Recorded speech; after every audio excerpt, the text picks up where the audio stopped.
Hello friends, आज मैं आलू चिप्स बनाबले लैसो। यार कारण मैं एने एखनेरे अलप एनेदरे आलू एटा काटि लैसो। एनेकुवा साइजत काटि लैसो। काटि লৈ मैं 5 मिनिट माনৰ কাৰণে এনেদৰে পানীত তিয়াই থৈছো। এতিয়া মই পানীখিনি পেলাই দিম। মই চালনী এখনত লৈ এনেদৰে পানীখিনি পেলাই দিছো। এতিয়া মই কাঁহী এখনত এইখিনি থৈ দিম।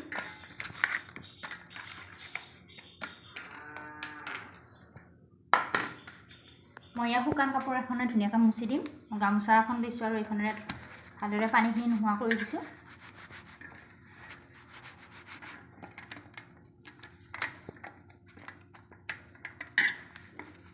এনেদৰে মই মুছি দিছো। এয়া মই পানীখিনি একদম নোহোৱা কৰি লৈছো। গামোচাখনেৰে মই একদম ভালদৰে মুছি দিছো। এয়া পানী অকমানো নাই। এতিয়া মই কেৰাহীত তেল গৰম হ'বলৈ দিছো। তেলখিনি মই বেছি গৰম হ'বলৈ নিদিওঁ। মিডিয়াম হৈ থাকিলে মই এইখিনি বহাই দিম। অকমান গৰম হ'বলৈ লৈছে। মই এতিয়া এইখিনি অলপ অলপকৈ বহাই দিম।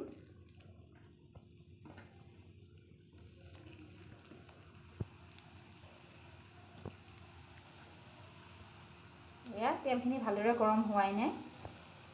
এয়া মই বহাই দিছোঁ এনেদৰে।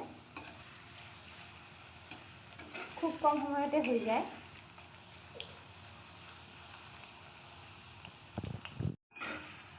মই এনেদৰে ভাজি আছোঁ। যেতিয়ালৈকে ৰঙচুৱা কালাৰ নাহে তেতিয়ালৈকে ভাজি থাকিব লাগে।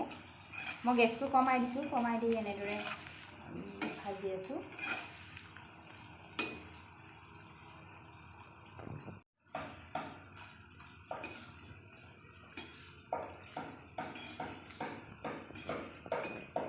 ধুনীয়াকৈ হৈ গৈছে। এতিয়া মই গেছটো অফ কৰি দিম। মই ঘন ঘনকৈ লাৰি আছোঁ। এতিয়া হৈ গৈছে। এতিয়া মই এই চিপ্সখিনি প্লেট এখনত নমাই দিছোঁ আৰু অকণমান নিমখ দি দিম। আপোনালোকে সোৱাদ অনুযায়ী নিমখটো দি দিব। এয়া ধুনীয়া ক্ৰিস্পি হৈ গৈছে। এয়া কিমান ধুনীয়াকৈ ক্ৰিস্পি হৈ গৈছে। এনেদৰে আপোনালোকেও বনাই খাই চাবচোন। আৰু যদি মোৰ ভিডিঅ'টো ভাল লাগে তেনেহ'লে এটা লাইক কৰিব, শ্বেয়াৰ কৰিব আৰু ছাবস্ক্ৰাইব কৰিবলৈ নাপাহৰিব। ধন্যবাদ।